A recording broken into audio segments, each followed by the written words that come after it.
À Tournai, dans une ruelle du quartier historique autour de la cathédrale, une petite vitrine présente des luminaires pour le jardin. Ces lampes sont la grande aventure que partagent Alex, sa sœur Virginie, leur famille et leurs amis. Alex était électricien dans le bâtiment. Après avoir ouvert tant de saignées dans les murs et posé des kilomètres de câbles, il a voulu développer une démarche plus créative.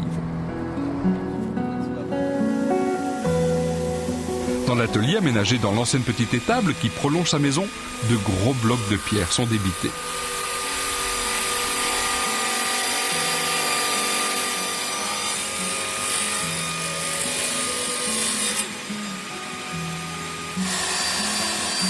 Ces volumes de pierre, Alex les creuse avec une carotteuse.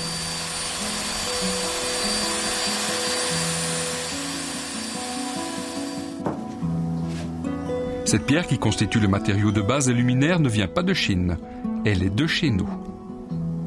J'ai choisi la pierre bleue belge, donc un produit un peu magique pour nous, puisque j'en fais des luminaires. La pierre bleue, elle est utilisée depuis des centaines d'années pour les seuils, pour les pas de porte, un tas de choses comme ça. Mais pas tellement pour le design. Et nous, on a réussi, je pense, à faire quelque chose de design avec la pierre bleue. Le garage est aussi devenu un atelier.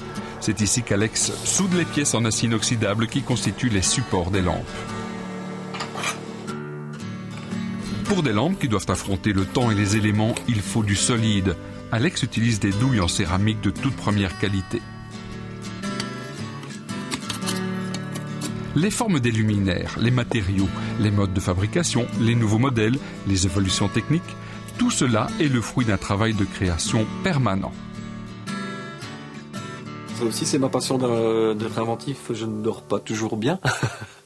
J'ai un peu le cerveau qui est tout le temps en ébullition, là, mais des fois, je me réveille le matin avec une idée et puis j'y vais. Je vais chercher ce qu'il me faut et puis on est parti. On crée un nouveau luminaire, une nouvelle façon de faire. Et c'est comme ça depuis 6 ans maintenant.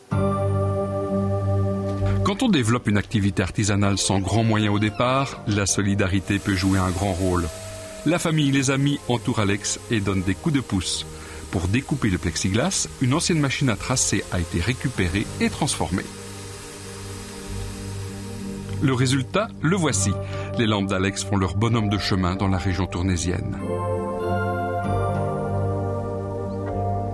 Un luminaire ne doit pas seulement être beau, il faut aussi économiser l'énergie.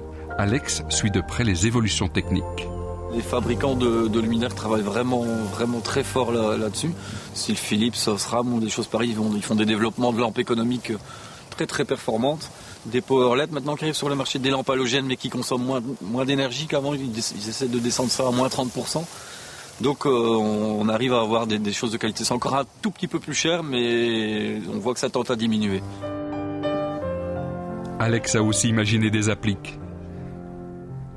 Quand on éclaire une terrasse et un jardin, les projecteurs halogènes à la manière des stades de football qui inondent une surface de lumière, c'est dépassé. Un éclairage est un véritable travail de création. Bien que la camionnette les rallonge, les luminaires, avec différents types de luminaires et différentes sources lumineuses, donc blanc chaud, blanc plus froid, parce qu'on choisit aussi les teintes. Savoir si on va faire du directionnel ou bien des éclairages ambiants. Donc ça, c'est un peu voir, et voir les zones à éclairer, et voir ce que le client veut aussi éclairer. Donc tout ça, bien concocté, puis on arrive à quelque chose de sympa. Les sources de lumière peuvent être très discrètes. Les luminaires ne doivent pas nécessairement s'imposer en tant qu'objet de décoration. L'éclairage à l'extérieur se développe de plus en plus, tout simplement parce qu'on a envie de profiter encore de son jardin quand la nuit est tombée. Les parterres ne sont plus oubliés durant la morte saison et les luminaires les gardent présents durant les longues soirées d'hiver. Voilà pourquoi des artisans comme Alex rejoignent maintenant le nombre croissant de professionnels spécialisés à la disposition des jardiniers.